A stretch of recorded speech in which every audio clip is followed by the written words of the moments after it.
Hello, you're listening to Count Richard von Coudenhove Kalergi. Just up here in Glasnevin Cemetery for the unveiling of a headstone to Sean Cole, who was murdered on the 24th of August 1922, 2 days after the assassination of Collins. And interestingly, a gentleman from the same area, I'm assuming it may have been his brother, was killed in D-Day driving a tank in 1944. So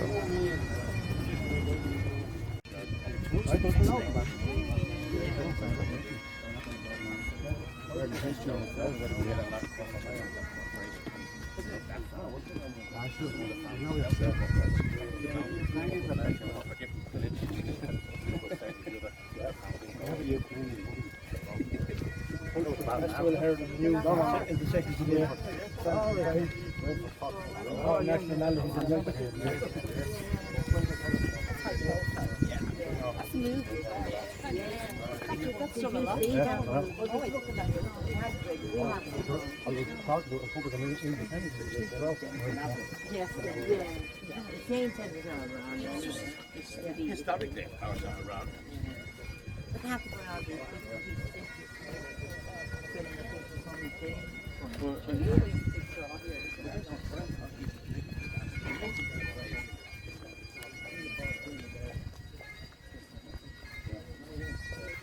something very beautiful about a lone bagpiper.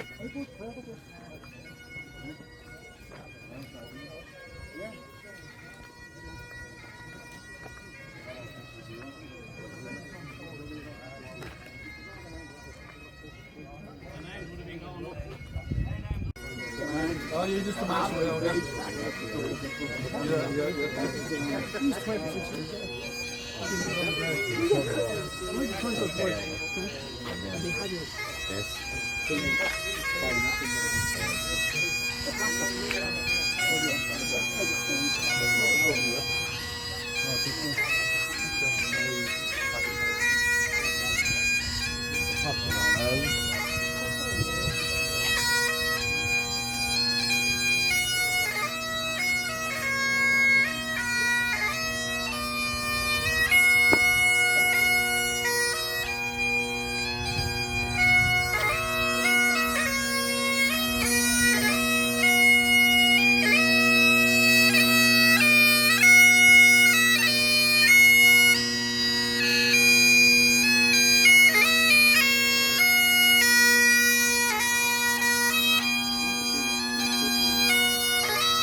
Function irrelig glasnian harkian common una le pergale bemich ag kuvna birch oglach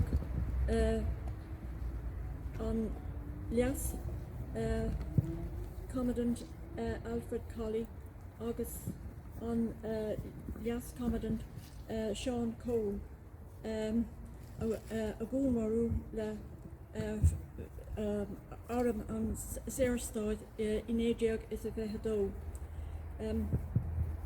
We are here today to remember two Fianna volunteers, Vice Commandant Albert Colley, Northwest Dublin Brigade, and Commandant Sean Cole, 2nd Battalion Dublin Brigade. Both were murdered by Free State forces. The National Graves Association recently erected this headstone on the grave of Commandant Sean Cole. I will now call on Peggy Galligan of the National Graves Association to unveil the headstone.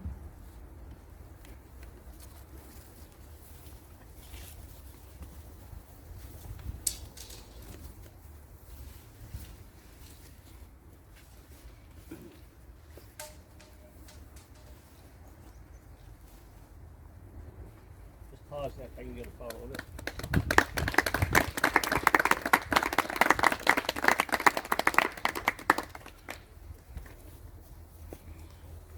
I will now ask Philip O'Donoghue to lay a wreath on behalf of the National Graves Association.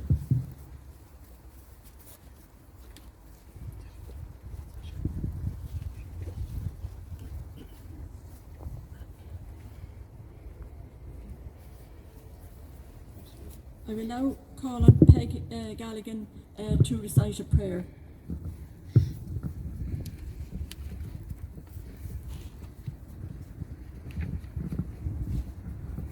Naharax and Vicox and Spirit Nave, Amen. Or Naharatar Nyav, Gane for Tanam, Godogak the React, Ganyenta the Hiller and Dalav Marinator and Yav. Or Ranley Hul Todoing News, Makwing or Vika, a Wahabi Nadava Hunik Fain, is Nalik Shinigahu, Oxertion o Wulk, Amen. Shade of Ahawira, Tal on the Grass, Tal Tierna Lat, the Spanahud of Manov, August the Spanahud Turbs of Reniasa, and Nave were a Voher Day, Gearing a Paki and Ish, August a Rura Mosh, Amen. Lord and Ahar, August and Vok, August and Spirit Nave, or Via Dus, Mata, Nish, Skavesk, Bra, Sail, no Sail, Amen. I hear na den troper.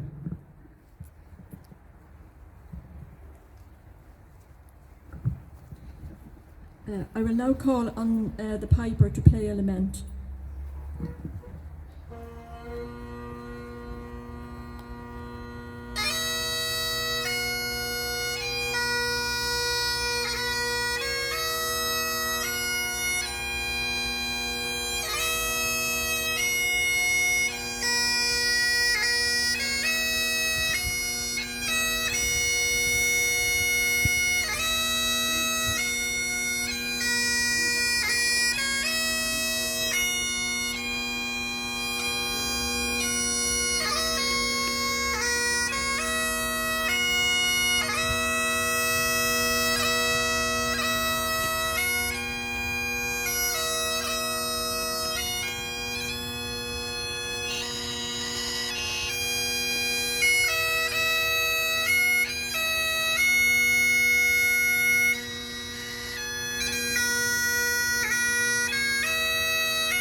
I will now call on Sean Whelan, Chairman of the National Graves Association, to deliver today's oration. Margaret Geraldine.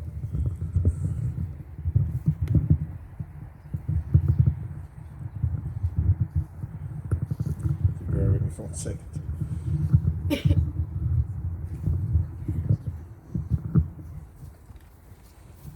Ricarda. We're gathered here today with the National Graves Association to unveil to Sean Cole a new headstone and to remember and honour both Sean and his murdered comrade, Albert Colley. We are now living in what has been called a decade of centenaries. Throughout this island and further afield from 2016 to 2021, all sorts of organisations, from government bodies down to local communities, carried out numerous events to remember and honour the men and women who fought for the Republic from 1916 to 1921, and rightly so. Sadly, there are many people in positions of influence who want us all to forget the ideals, sacrifice and suffering of the men and women of the Irish Republic who fought during the Civil War. We must wonder how anybody can spend 5 years from 2016 to 21 honouring the revolutionaries who fought in 1916 and in the Tan War, and then in 2022 and 23 ignore most of the centenaries of the Civil War and totally ignore the multitude of atrocities committed against the very same men and women they were so enthusiastically honouring only a year and a half ago. They attempt to justify this obvious contradiction through revisionism. Revisionism is slightly changing our history to totally change the narrative. They tell us that the volunteers split in half following the treaty, that brother fought against brother.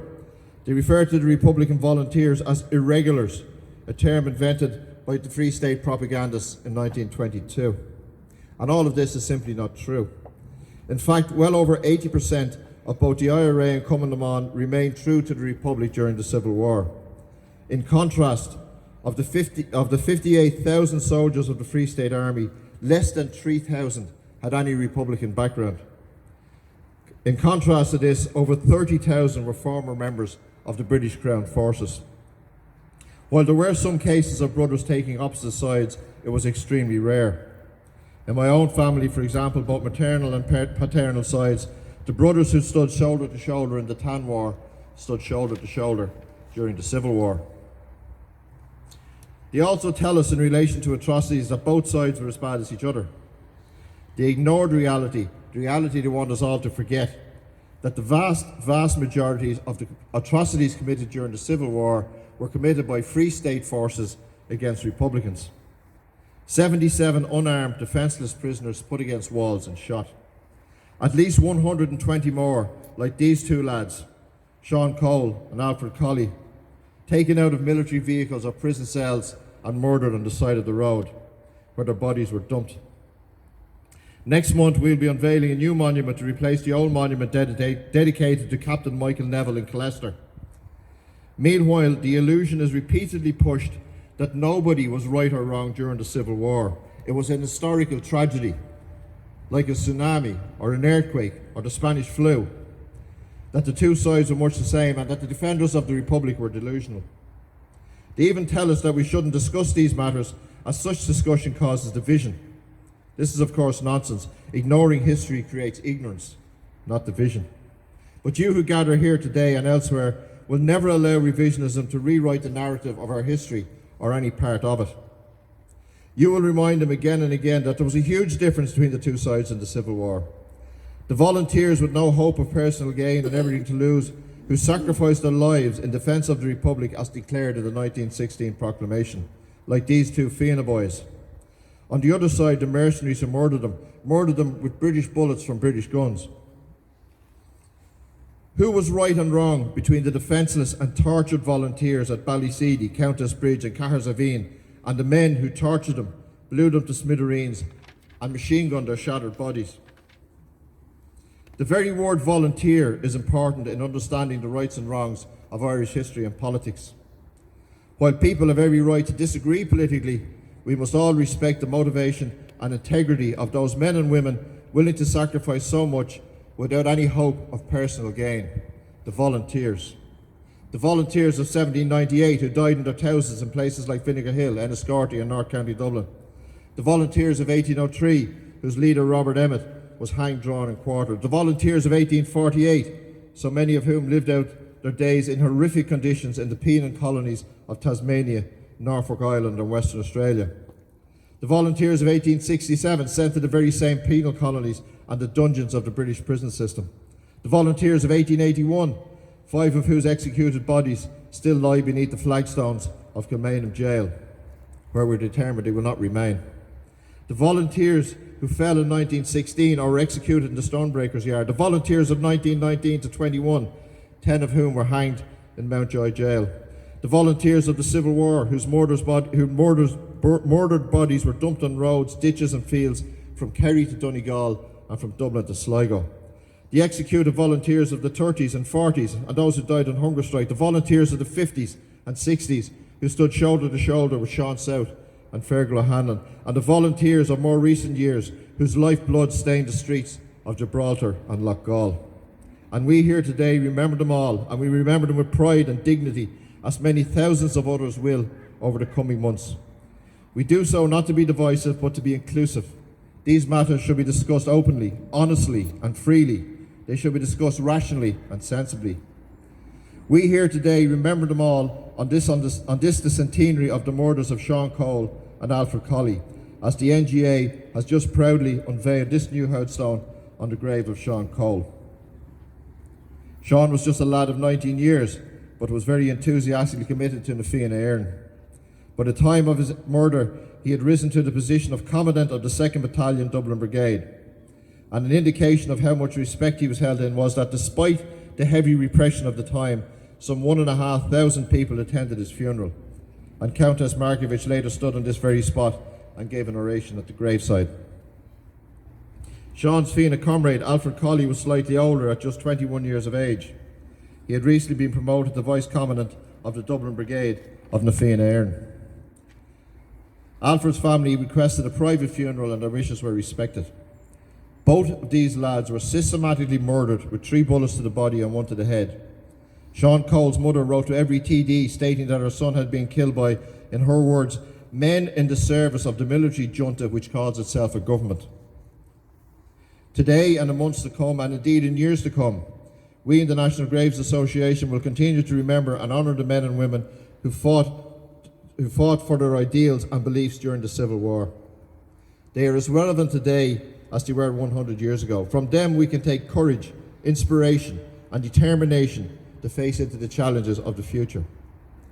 Those who are willing to face the firing squads and the murder gangs, detested by the establishment and excommunicated by their church.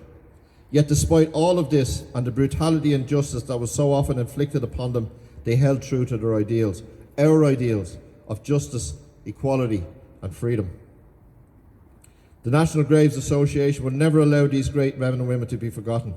We will continue to maintain their graves, their memorials and their monuments, and through this work, their memory and their ideals. And today, as we particularly remember Sean Cole and Albert Colley, we recall the defiant words of Mary McSweeney, who said that the acceptance or rejection of the treaty was not a matter of peace or war, but a matter of right or wrong. To support the treaty was, in her words, to desert the principles of 1798, 1848 and 1916. I urge you to vote in the name of the dead and unite against this treaty, and let us take the consequences. And take the consequences they most certainly did. Our history is not a negative thing to be hidden away in the hope that it will be forgotten. Our history is a source of inspiration and of pride. So today we proudly remember Sean Cole and Albert Colley, along with the others who died for the Republic on this, the centenary of the murder of these 2 lads. Finally, we would like to reiterate that the National Graves Association supports the right, and indeed defends the right, of all groups to fittingly and respectfully commemorate the dead of all conflicts on all sides. However, in doing so, we fiercely defend our right and the right of other groups to commemorate the Republicans who died for this country over the years. Furthermore, we believe that the norm should be, as it is in virtually every country in the world, that those who died for their country, fighting for their country's freedom, should hold pride of place when we remember the past.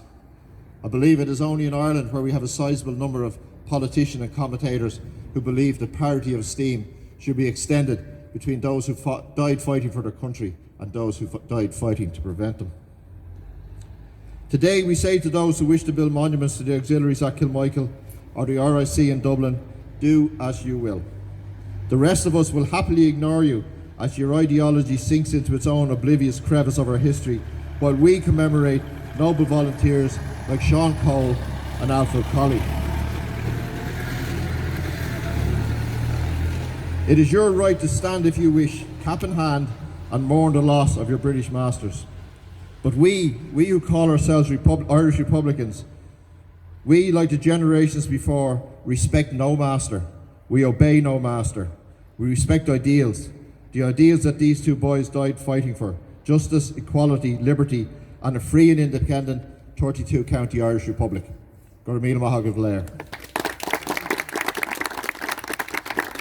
And just before I finish, I was asked to mention that tomorrow there's an independent Republican commemoration in Fairview Park at 1 o'clock at the monument to the men of the 30s and 40s. Gur míle maith agaibh léir.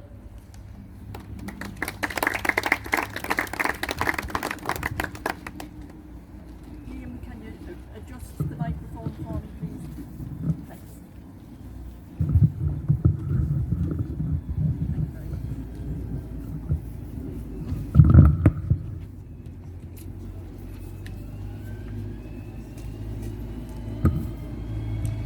Before our national anthem, I would like to ask Liam Colbert to read a memorandum issued by General Liam Lynch regarding the Irish Republican flag.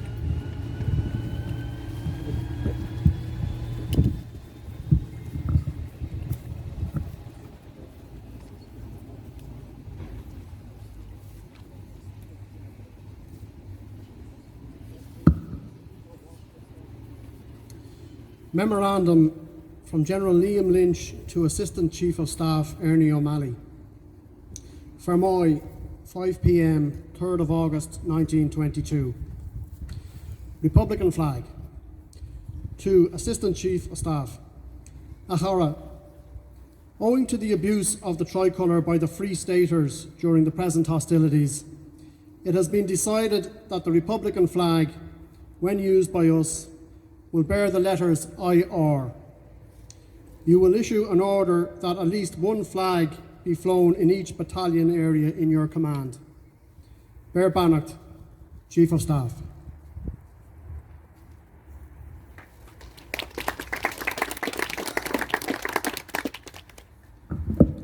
The National Graves Association will fly the flag, the Irish Republican flag, at all our Civil War commemorations. I will now call on the piper to play our national anthem.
We will now go from the grave of Uncanford Sean Cole to the grave of Unlias Canford Albert Colley for a wreath laying ceremony. Dear ye Bachorja Reach, we gather here at the grave of Unlias Canford Albert Colley. Alfred is buried in a family grave, and which you probably notice needs renovation, but since it's a family grave, the National Graves Association unfortunately isn't in a position to interfere with it unless we could make contact with any family relatives who would be prepared to agree to any such renovation. So we will now have a wreath laying ceremony at the in honour of Albert Colley. I will call on Tim Horgan to lay the wreath. Tim is the County Kerry representative of the National Graves Association.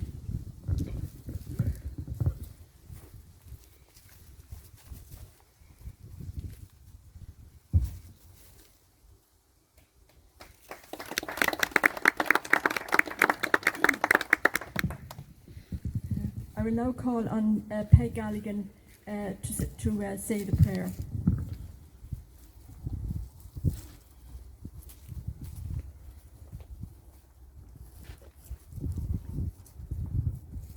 In anam naharach and vicach and spirit nave, amen. Or naharatar nyav gane for tanam godogach the react, ganyenta the heller and dalav, or nyenter and yav.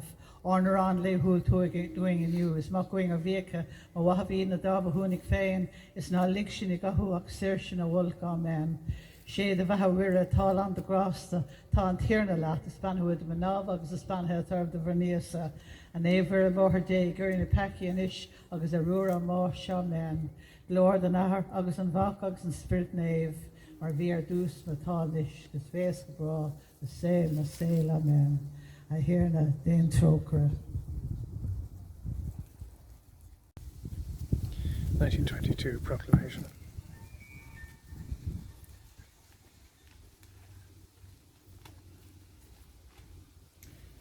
Ogli Naheran, proclamation. The fateful hour has come. At the dictation of our hereditary enemy, our rightful cause is being treacherously assailed by recreant Irishmen. The crash of arms and the boom of artillery reverberate in this supreme test of the nation's destiny.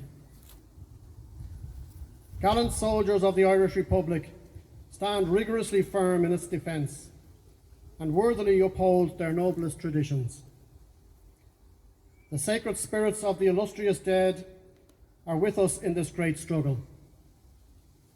Death before dishonour being an unchanging principle of our national faith, as it was of theirs, still inspires us to emulate their glorious effort. We therefore appeal to all citizens who have withstood unflinchingly the oppression of the enemy during the past 6 years to rally to the support of the Republic and recognise that the resistance now being offered is but the continuance of the struggle that was suspended by the truce with the British. We especially appeal to our former comrades of the Irish Republic to return to that allegiance and thus guard the nation's honour from the infamous stigma that her sons aided her foes in retaining a hateful domination over her. Confident of victory and of maintaining Ireland's independence, this appeal is issued by the Army Executive on behalf of the Irish Republican Army. Signed, Commandant General Liam Mellows, Commandant General Rory O'Connor, Commandant General Joe McKelvey, Commandant General Ernan O'Malley, Commandant General Seamus Robinson, Commandant General Sean Moylan, Commandant General Michael Kilroy, Commandant General Frank Barrett, Commandant General Thomas Derrig, Commandant Tom Barry, Colonel Commandant F. of Whalon, Brigadier General J. O'Connor, Commandant P. O'Rutleish, General Liam Lynch, Commandant General Liam Deasy, Colonel Commandant Padder O'Donnell. 28th of June 1922.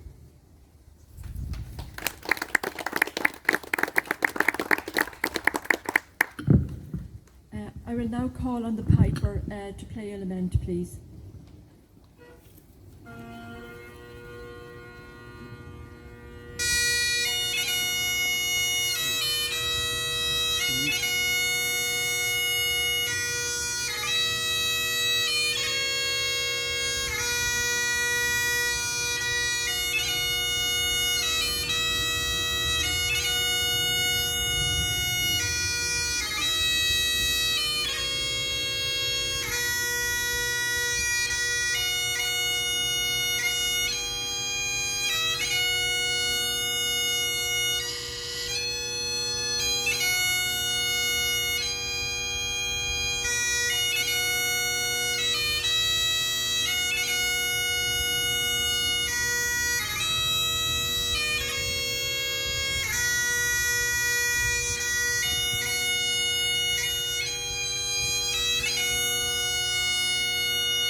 Fighting for the cause, and most recently, these stones still speak.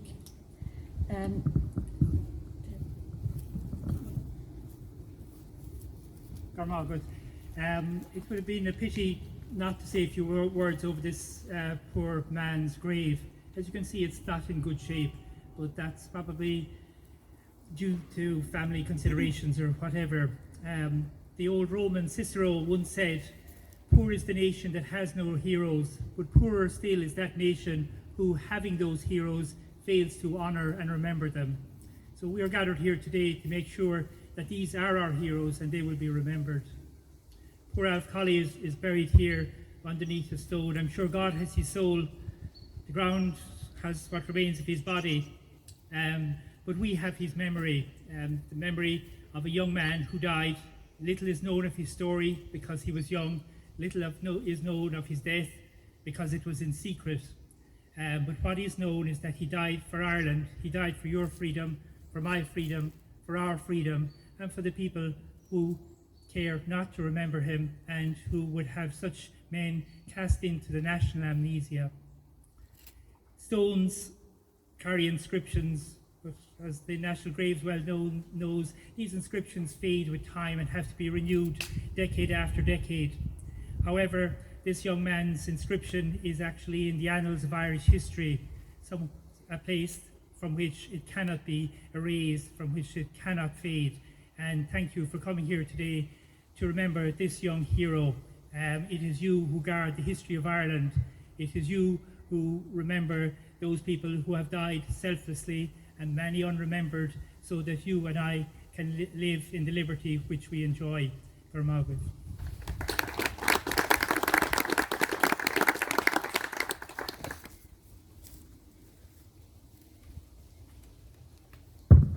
We're now call on the piper to play our national anthem.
That concludes our.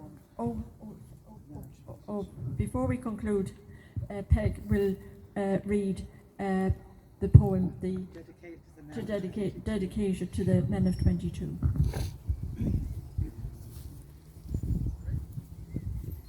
I sing no song of the long ago, of the warriors staunch and bold, who bore their spears on the Irish hills in the golden days of old. But I raise a ram for our own dear lads, the loyal, the brave and true, who flung their lives in the Barn of Wale, the soldiers of 22. When they heard the call of a cause laid low, they sprang to their guns again, and the pride of all was the first to fall, the glory of our fighting men. In the days to come, when with pipe and drum you follow in the ways they knew, when their praise you sing, let the echoes ring with the memory of Cathal Brua. Brave Liam Lynch on the mountainside fell a victim to the foe, and Dinny Lacey for Ireland died in the glen of Aherlow. Neil Boyle and Quinn from the north came down to stand with the faithful few, and we'll sing their praise in the freedom days among the heroes of 22. Some fell in the proud red rush of war, and some by a treacherous blow, like the martyrs four in Dublin town and their comrades at Drumbow, and 100 more in the barrack squares and by lonely roadsides too. Without fear they died, and we speak with pride of the martyrs of 22. They were true to the right, they fought the fight, and they rest in the peace of God. Lift up your hearts, O brave young men, and march in the ways they trod. The cause still calls, that call to them, and the task will be only through when freedom comes to the land that was loved by the soldiers of 22.